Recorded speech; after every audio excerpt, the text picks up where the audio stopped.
What do we think of this play, Dan? I don't mind this play call. I think he's got Michael Thomas actually on that backside crossing route. He just can't pull up. When you do that sprint out, all the ball's got to get out of your hands. And if you're going to pull up, you have to take off. Eagles would go up by 10. Here's the one mistake Jalen Hurts would make as he has it punched out by Quan Alexander. Something he did not do all game was give the football away until this moment. Alexander does an awesome job of punching that ball away. And all of a sudden you're like, man, this game should be over. But the Saints have some life. Yeah, they did, and they would take advantage of it. Here's another good moment from Hill on a great play by the tight end, Jared Cook. Yeah, he just gives Jared Cook a chance, right? Just give him a ball that he can kind of outreach that linebacker for. Huge touchdown. And it comes down to this. Rex, they got an onside kick opportunity. Fake it one way, go the other way. And then we'll show you another look at this. Rex Ryan, how did the Saints not get this? I'm still trying to figure that out. It's crazy. Like, this guy comes in, just put your hip down, close it off. You're kidding me. What are you thinking here? And then they get out-wrestled for it. You know, I'm not surprised that a Philly guy would out-wrestle a New Orleans Saint. But come on, man. Philly has to win that fight. They did, but that shouldn't have happened. And so the way it ends is exactly like that. And so the Eagles get the win. And I can tell you that Doug Pederson was on WIP radio this morning and said he hasn't made, I'm told that we can show it to you now, has not made a decision yet at who is going to start. Here's the quote. I'm going to take a look at yesterday. I'm going to take a look at a lot of different things before I make that determination this week. Again, that was on WIP this morning. Anyone care to interpret that? Ryan Clark, what do you think of that? Doug is lying, yo. Yes. Doug lying. Like Doug had finally came out and started saying some good things in his interviews and started saying the right things and holding people accountable and sounding extremely intelligent about the way he was going forward with all of this. And then he does this. Not today, Doug. Not today. Today was your day to say, you know what? Jalen Hurts came out and he played extremely well. We were a better team because of what Jalen Hurts did yesterday and did not do negatively. And because of that, it is easy to make the decision, my people, that Jalen Hurts will also start this week because he has earned it. Now, you ain't got to ask me questions anymore.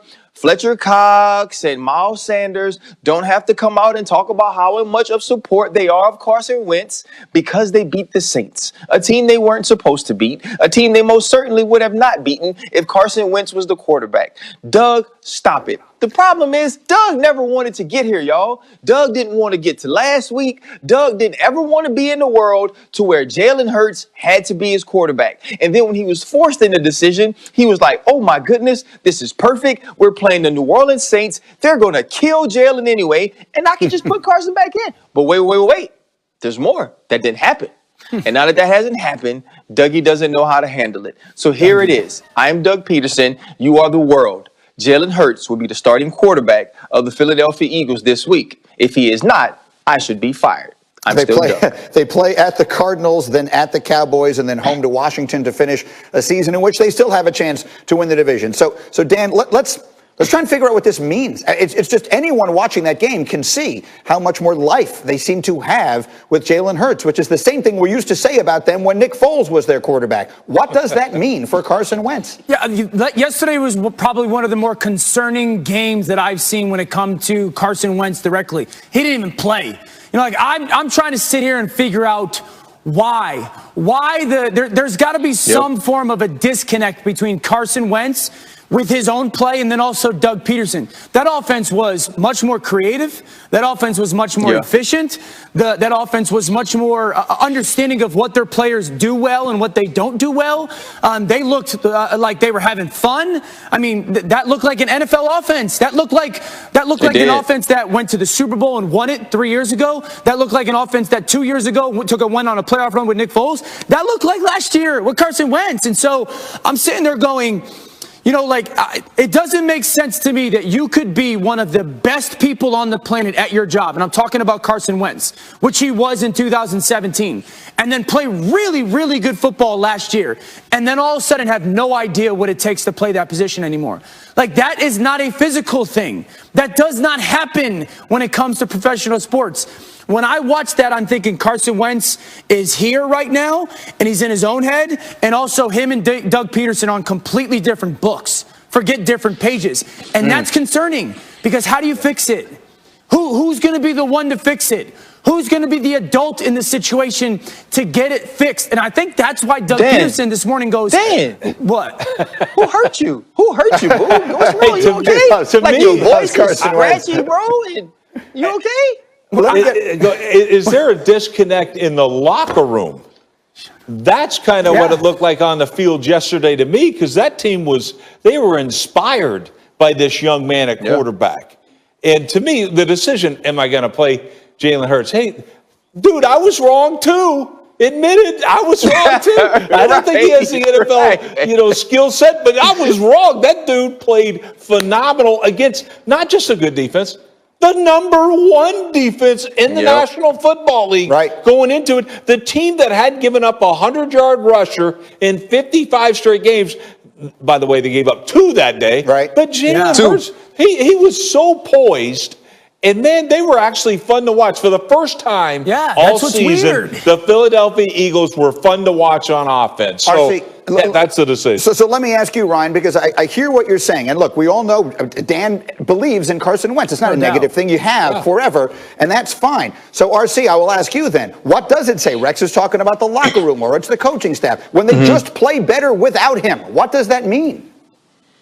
I mean, it says things that you never want to assume. You never want to assume that a guy doesn't have the locker room, or that the locker room doesn't support him in his play, especially a dude to me who actually seems like a great guy in Carson Wentz. But when you look at this team, when you look at the energy that this team has, when you look at the belief that everyone has, when you look at the level of play of the entire team, when Carson Wentz isn't on the field, it's starting to be undeniable. It's starting to be more or less addition by subtraction when who your most talented player isn't on the field. And that makes absolutely no sense. And so you have to think like Rex and say there is some disconnect somewhere, whether it's Doug Pederson and Carson Wentz, whether it was Frank Wright who actually had that type of relationship with Carson and not Doug. Whatever it is, there's something amiss with this team when Carson Wentz is on the field and when he isn't. And it's starting to be undeniable when you watch the film. And the film is all that matters.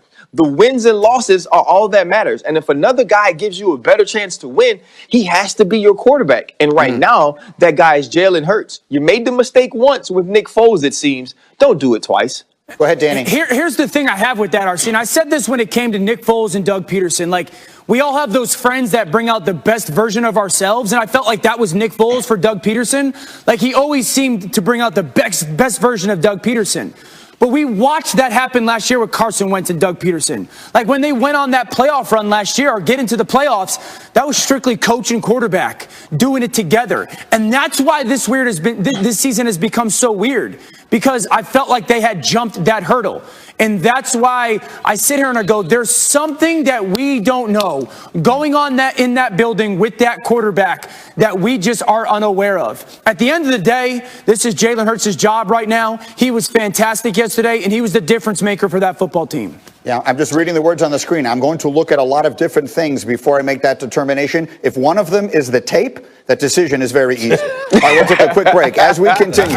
Tampa Tom's coach seemed very impressed with the way his team played yesterday. The rest of us have different ideas. We're talking about it. And then, did Aaron Rodgers emerge as the MVP frontrunner, or is the award still Sir Patrick's to lose? We've got disagreement.